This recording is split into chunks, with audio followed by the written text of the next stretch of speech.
దక్షిణ లెబనాన్పై ఇజ్రాయెల్ నిరంతర వైమానిక దాడులు కొనసాగిస్తోంది. దీంతో వేలాది మంది లెబనీస్ ప్రజలు సురక్షిత ప్రాంతాలకు తరలిపోతున్న వీడియోలు సోషల్ మీడియాలో చక్కర్లు కొడుతున్నాయి. ఇజ్రాయెల్ కురిపిస్తున్న బాంబుల వర్షానికి లెబనాన్ విలవిల్లాడిపోతుంది. ఇజ్రాయెల్ను హెజ్బోల్లా ఒక్కటే ఎదుర్కోలేదని ఇరాన్ కూడా స్పష్టం చేసింది. ఇదిలా ఉండగా హెజ్బోల్లా ఉత్తర ఇజ్రాయెల్పై రాకెట్లతో విరుచుకుపడింది. లెబనీస్ ప్రధానమంత్రి ఐక్యరాజ్య సమితికి పరుగులు తీసి ఇజ్రాయెల్ జోరుకు పగ్గాలు వేయాలని దీనంగా అడుక్కోవాల్సిన పరిస్థితి. తాజా పరిణామాలతో పాటు తాజాగా నెతన్యాహు హెచ్చరికల గురించి ప్రత్యేక కథనంలో మరింత సమాచారాన్ని తెలుసుకుందాం.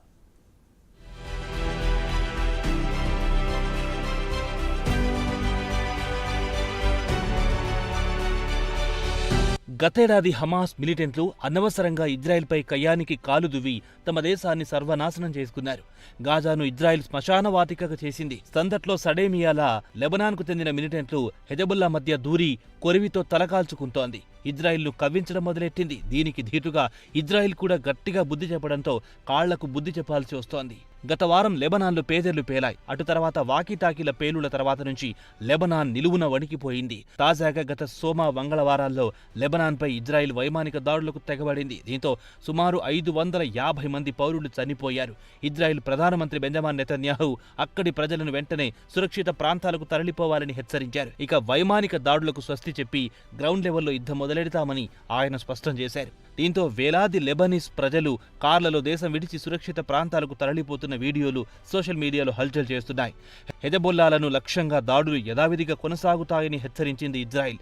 బీరూట్ దక్షిణ శివార్లో కూడా దాడులు జరిగాయి. ఇదిలా ఉండగా ఇజ్రాయెల్ ప్రధానమంత్రి బెంజమిన్ నెతన్యాహు లెబనాన్ ప్రజలకు సందేశం ఇస్తూ తమ యుద్ధం మీతో కాదు, తమ యుద్ధం హెజబొల్లాతో అని స్పష్టం చేశారు. మంగళవారం నాడు ఆయన ఇజ్రాయెల్ ఇంటెలిజెన్స్ బేస్ లో మాట్లాడుతూ తక్షణమే ఇళ్లను ఖాళీ చేసి వెళ్లిపోవాలని సూచించారు. మీ లివింగ్ రూమ్, మీ బెడ్రూమ్, మీ గ్యారేజీల్లో హెజబొల్లా టెర్రరిస్టులు రాకెట్లను, మందుగుండు సామాగ్రిని దాచిపెట్టారు. ఒకవేళ దాడుల్లో పేలిపోతే ఇజ్రాయెల్ సామాన్య పౌరులను చంపేసిందని తమపై ఆరోపణలు గుప్పిస్తారు. సామాన్యులను హెజబొల్లా రక్షణ కవచంలా వాడుకుంటోందని, వెంటనే మీ ఇండ్లను ఖాళీ చేసి వెళ్లిపోవాల్సిందని లెబనాన్ ప్రజలను ఇజ్రాయెల్ ప్రధాని కోరారు.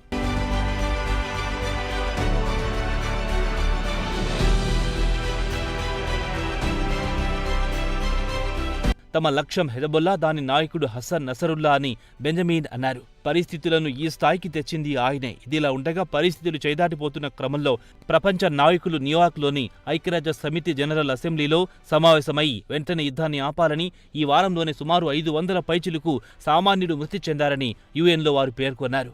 అయితే హెజబొల్లాకు బాగా పట్టున్న లెబనీస్ రాజధాని ప్రాంతం దహీ ప్రాంతంలో ఇజ్రాయెల్ బాంబుల మూత మోగించింది. దానికి సమీపంలో ఓ అపార్ట్మెంట్పై దాడులు చేయడంతో ఈ భవనం నుంచి దట్టమైన పొగలు వ్యాపించడం కనిపించింది. ఇజ్రాయెల్ వైమానిక దాడుల్లో దక్షిణ బీరూట్ శివార్లలో భవనం కూలి 6 చనిపోగా మరో 15 మంది గాయపడ్డారు. వారిలో ఇబ్రాహిం అహ్మద్ కుబాసీ, ఆయనను అబు ఇస్సాగా కూడా పిలుస్తుంటారు.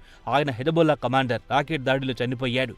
సోమ మంగళవారాల్లో హెజబొల్లాను లక్ష్యంగా చేసుకుని ఇజ్రాయెల్ వందలాది రాకెట్లను ప్రయోగించింది. దీంతో సుమారు 560 మంది చనిపోయారు. ఇక హెజబొల్లా విషయానికి వస్తే తాము కూడా ఇజ్రాయెల్లోని మొగిడో ఎయిర్ ఫీల్డ్ లో ఉన్న మందుగుండు తయారీ ఫ్యాక్టరీని ధ్వంసం చేశామని తెలిపింది. ఇజ్రాయెల్ అధికారులు కూడా లెబనాన్ నుంచి 50 కంటే ఎక్కువ క్షిపణులు, రాకెట్లు దేశంలోని ఉత్తర ప్రాంతంలో వచ్చి పడ్డాయి. వాటిని చాలా వరకు గాల్లోనే పేల్చేశామని తెలిపింది.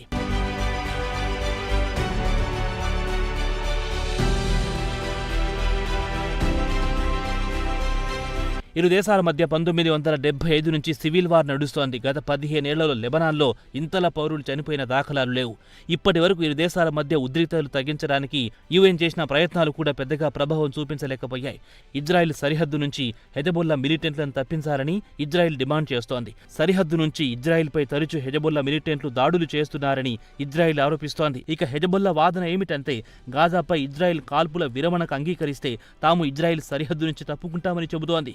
గతేడాది అక్టోబర్ 7న హమాస్ మిలిటెంట్లు ఇజ్రాయెల్పై దాడి చేసిన తర్వాత నుంచి ఉత్తర ఇజ్రాయెల్లో సుమారు 60,000 మంది తమ ఇండ్లను ఖాళీ చేసి సురక్షిత ప్రాంతాలకు వెళ్లిపోయారని ఇజ్రాయెల్ చెబుతోంది.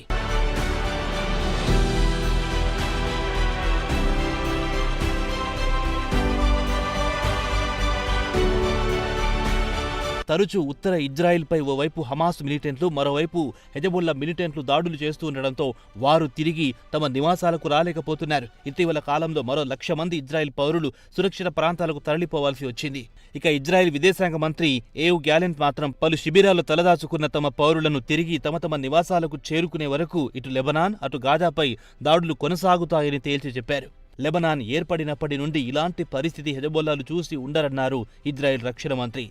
హెజబొల్లాకు చెందిన అన్ని యూనిట్లు యుద్ధరంగంలో దిగాయి. వారిలో చాలా మంది టెర్రరిస్టులు గాయపడి ఆసుపత్రుల పాలయ్యారని ఆయన గుర్తు చేశారు. ఇక లెబనాన్పై ఇజ్రాయెల్ దాడులు చేసిన వెంటనే ప్రజలు సురక్షిత ప్రాంతాలకు పరుగులు తీశారు. బీరూట్ స్కూల్లో తాత్కాలికంగా ఏర్పాటు చేసిన శిబిరాల్లో కుటుంబాలతో కలిసి తలదాచుకుంటున్నారు. అలాగే కోస్టల్ సిటీ అయిన సైడాన్లో హోటల్స్ కిక్కిరిసిపోయాయి. హోటల్ గదుల అద్దెలు విపరీతంగా పెంచేశారు. డబ్బున్న వారు హోటల్ గదుల్లో బస చేస్తున్నారు. లేనివారు కార్లలో, పార్కుల్లో సముద్ర ఒడ్డున పడుకుంటున్నారు. ఒక్క రోజులో జీవితం తలకిందులయ్యిందని సామాన్యుడు లబోదిబోమంటున్నాడు. మరి పాలకులకివేమీ పట్టవుగా? వారి మదిలో కేవలం జిహాద్ తప్పించి వేరే ఆలోచనలు రావు కదా. లెట్స్ హోప్ ఫర్ గుడ్ అనాల్సిందే తప్ప చేయగలిగింది ఏమీ లేదు.